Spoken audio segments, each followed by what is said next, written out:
He was sentenced to death at 19. Now the former death row inmate is a college graduate.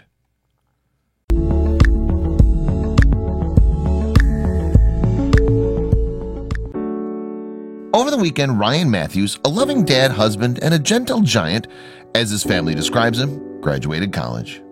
15 years ago, such a joyous occasion seemed unlikely. Matthew was a death row inmate in Louisiana. After he was exonerated and released, he set out to rebuild a life after death row. He used it as the fuel for him to accomplish each of his accomplishments.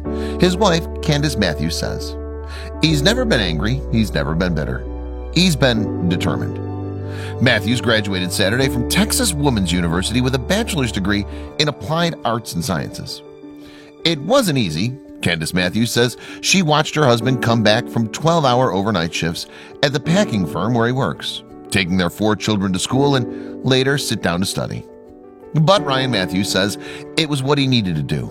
He owed it to himself and to everyone who helped him get out, including the attorneys who helped him get on his feet after he was exonerated. "Now I'm doing my part," he said. He's still thinking about what he wants to do next, maybe financial planning, accounting, or some kind of environmental work. "It's all something new for me," he says, "but I welcome the challenge. I love it."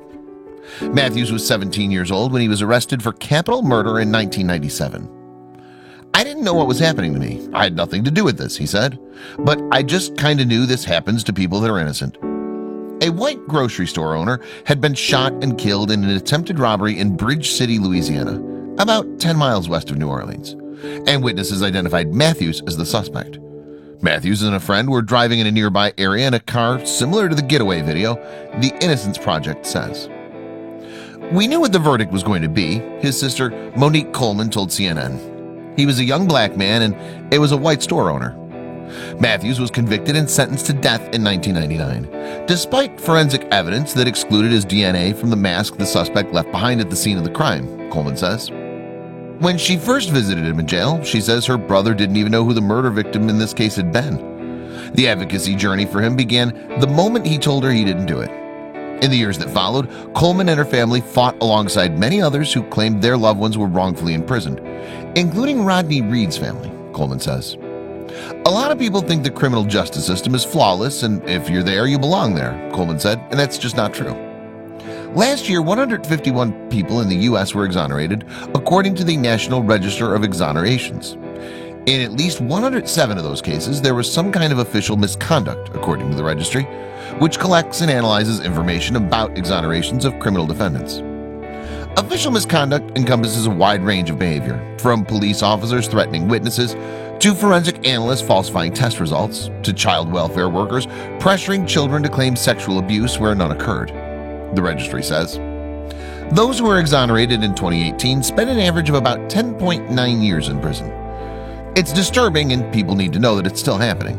And there are a lot of people that have not been freed, and there are probably a lot of people that have been killed, Coleman said.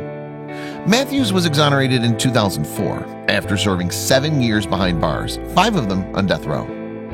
Her brother's release was a bittersweet moment, Coleman says. That's because people don't often realize what fighting for exoneration looks like. "The family dismantles, people get tired, it's expensive," Coleman said. "It's physically and mentally exhausting. The trips to prison, the limited interactions, the waiting. You gotta go there and get searched. The dogs have to sniff you, and if the dogs alert something, then you have to get strip searched," she said. "And inside it's no better. The first time I saw Ryan, he was at a disciplinary camp, and I screamed and hollered the whole time," Coleman says. "His hair was all over his head. He smelled like feces. It was just bad." Ryan Matthews said he tried to remain focused on getting out of prison, passing along any information that might help to his families and attorneys. "I thought, if I lose my mind, how can I help anyone?" Candace Matthews says her relationship with Ryan, the two have known each other since they were teenagers, faced its own set of challenges while he was in prison. But she says they've been inseparable since the day he walked out. They moved to Denton, Texas, where they still live today and even enrolled in college together for their associate's degree. In March, they'll celebrate 11 years of marriage. Life after exoneration hasn't been without hurdles, Ryan Matthews told CNN. For instance, when he was released as a 24-year-old, he had no resume, and his arrest record was still stamped with the words murder, despite his exoneration. "I had to watch him not get jobs that he maybe should have," Candace Matthews says. "He doesn't like to use his story as a crutch." Coleman says it's only the beginning of the reintegration process. The government doesn't do anything to help people reintegrate, she says. We're hoping someone gives Ryan a break. More than a decade since his time on death row, Ryan Matthews doesn't let much get him down. Most days he's busy enjoying his 3-year-old son, Ryan Jr., and spending time with his daughters, Chastity, Rianne, and Alexis. His journey, he says, has been all about perseverance. You might fall, but make sure you get up, he says. It's not over, it can still be done. This week, he says he's been reveling in joy over his degree. I didn't expect this, he says. To actually get it, it feels so good. Ryan Matthews with his daughter, Rianne, and son, Ryan Jr., in Ryan's birthday party.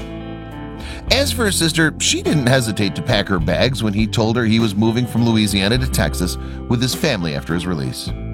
We live 10 minutes away from each other, she says. The rule is, call me when you get home. He always felt like the protector, she says, and she wants to be nearby.